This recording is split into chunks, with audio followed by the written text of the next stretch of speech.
After shelling out millions of dollars to bribe Washington to end the eviction moratorium, the National Association of Realtors and its allies are furious with the Biden administration for caving to progressive lawmakers, specifically Cori Bush, by extending the eviction moratorium.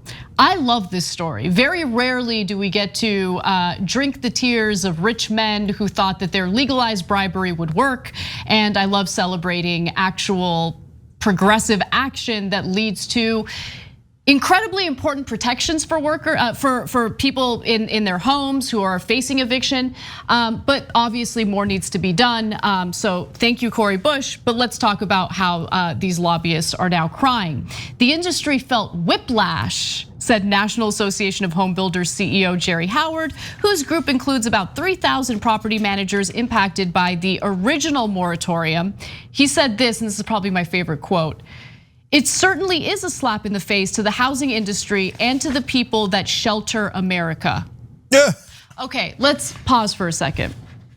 This is a slap in the face to the very people who shelter America. I mean, we want to evict these people during a pandemic, but we shelter America, everybody. We shelter America. We're the good guys. We're the good guys. We shelter America.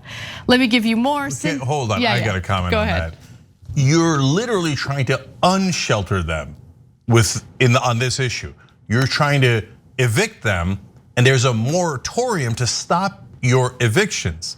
And you have the nerve to put out a statement saying, "Oh, now they're not gonna let us do evictions," when we're the humanitarians that shelter you. Yeah. No, the whole point of this is the unsheltering. But they have no shame whatsoever. But this story is amazing, guys, because it tells you exactly how politics actually works. It is pretty incredible. And it's one of those rare instances where in an outlet or publication like Politico, you get these lobbyists who just say it like it is. Then they're very transparent. Like Cindy Chetty, for instance, she's the senior vice president at the National Multifamily Housing Council, which sounds incredibly lovely, but it's not. She said that the odds were stacked against the industry as outrage over the ban's expiration snowballed. And then she said this: "We did lobby a lot. We did step into gear. I'm not sure there's anything else we could have done. I feel comfortable that we did everything we could." And what did they do exactly? I mean, shelling out literally millions of dollars to lawmakers, to the Biden administration to end the eviction moratorium. The Realtors PAC contributed nearly $2 million to House Democratic candidates in 2020 alone. And that includes $10,000 apiece to Maxine Waters and Nancy Pelosi. And what was also fascinating about this story was how incensed everyone was, including, I don't know, I got the feeling that even the reporters over at Politico were like, what's going on? Because Maxine Waters takes these bribes from the very people that we're talking about here. And she happened to be one of the Democratic lawmakers who was, fighting to extend the moratorium. Now, I want to be clear, Cori Bush was the progressive lawmaker who essentially made the Biden administration bend to her will. And I really respect that and I love that. But Maxine Waters was also speaking out about the need to extend the moratorium, regardless of what she was receiving from these corporate donors. But look, that is an exception to the rule. Every single time we do these types of stories, the money talks because they're legalized bribes. That's all it is. So Cenk, you want to jump in? Yeah, I can't love this story enough. First, the Politico angle is really interesting because what they're doing here is they're reporting on the gamesmanship of politics, which is Politico 101. That's what they do. So they're stating this as a loss for this particular lobbying arm. They're like, it's like almost all the other lobbyists are making fun of the real estate lobbyists. They're like, oh, the drug company lobby got everything they wanted. Right. The oil company got everything they wanted. Look at the loser realtor lobby. They couldn't even get what they wanted. And that's what Politico's reporting here. That's why, I mean, these quotes are amazingly honest because they're just reporting on the game.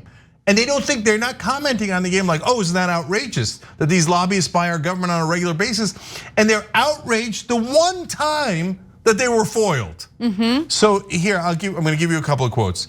So that same Cindy Chetty that Anna mentioned, is senior vice president at the National Multifamily Housing Council, said the I'm quoting Politico, said the odds were stacked against the industry as outrage over the ban's expiration snowballed. The outrage is not from American people. The outrage is from the lobbyists. And they genuinely mean it. They don't think it's weird to say, I'm outraged that politicians actually represented the voters for once. Outraged. And Politico's like, oh, that's a good point. This is outrageous. Let's note that the lobbyists are outraged that democracy broke out. Thank you, Cori Bush. All right, now on to Maxine Waters that Anna mentioned. Listen to this telling quote, because here, you could actually take this story and say, look, Maxine Waters took their money, but then voted against them, or was ready to vote against them, and so you can give Maxine Waters credit where credit is due, right? But her quote is telling, so forget Maxine Waters. Listen to what the quote says.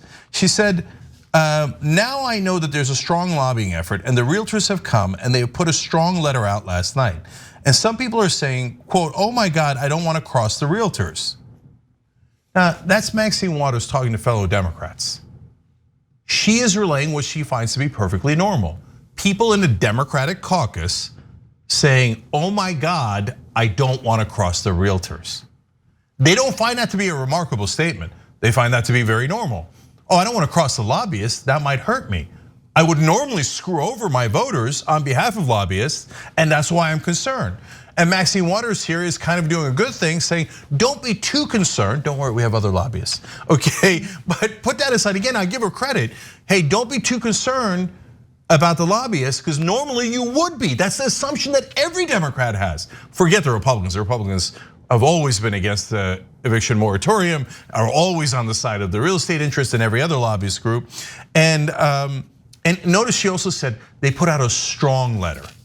Now, it almost sounds like Trump, right? They put out a strong letter, okay, it was very strong. Now, why is she saying it that way?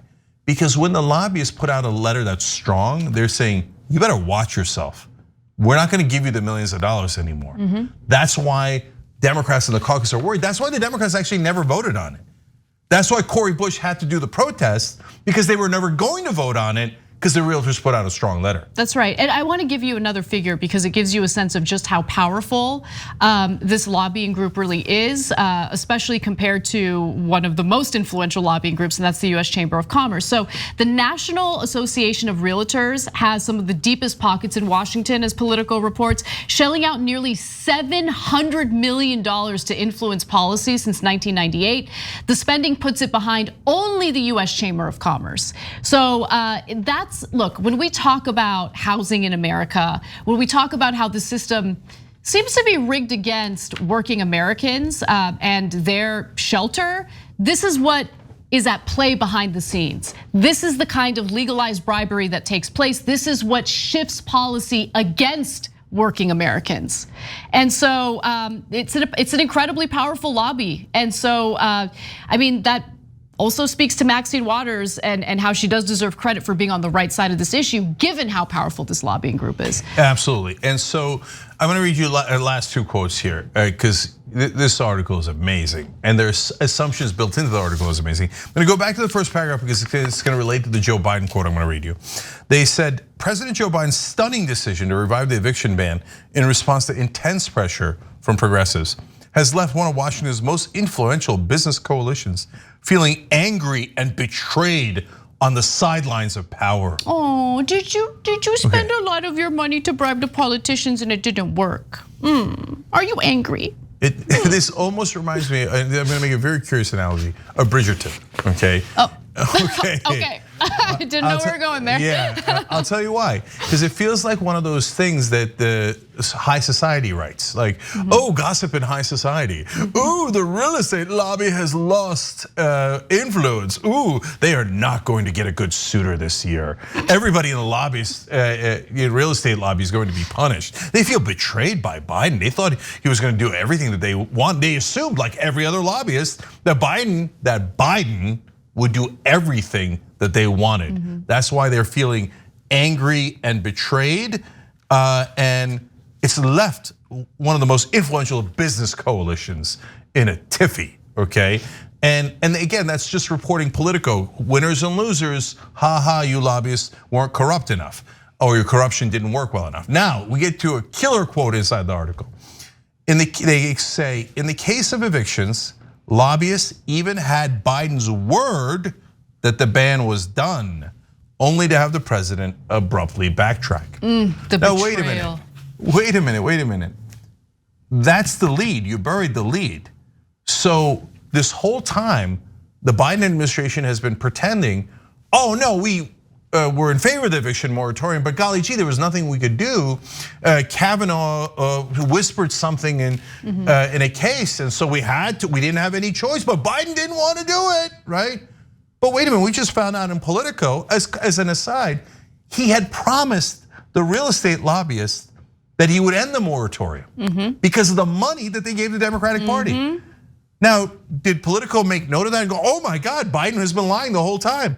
No, they just assumed that's normal. Of course the president was lying. Normie behavior. Yeah. Right. And is Jen Psaki being asked about it, hounded in the White House press? No, nope. She got one question about it last week and then she's done with it. And she said, oh, I give Pelosi and ourselves credit, not Cori Bush, because we were always gonna do it. No, you weren't. Now it's proven to be a lie. Is there gonna be any accountability? No, the press will keep on pretending that Joe Biden has the positions that he claims to have, but never actually does have, because secretly he's been promising the lobbyists, don't worry, I'm gonna deliver for you guys. And why did any of these plans get foiled in the first place? Because Justice Democrats stood up and said, no, we say no. And so Cori Bush, and you guys go back and watch the video I did the night Cori Bush got elected. I said, this is a real person and she's gonna make real change because she's not one of them, she's one of us. And she did. And what did I tell you about AOC sit-in? I said it was the best thing she's ever done because that's how you actually get power, by getting the media attention, influence, etc. And they've got to do it and create that kind of good trouble over and over again because it actually works. They tell you not to do it in mainstream media and in Democratic leadership, not because they're worried it isn't gonna work, but because they're worried that it is going to work. And it did work in this case to have real progressives fight and win. And by the way, as I've told you for 20 straight years now, the only way to win is to fight. Power never concedes without a demand. If Cori Bush had not demanded it, these lobbyists would have been high-fiving, drinking champagne, and Politico would have written an article about how great the real estate lobbyists are in killing American dreams. Thanks for watching The Young Turks, really appreciate it. Another way to show support is through YouTube memberships. You'll get to interact with us more. There's live chat emojis, badges.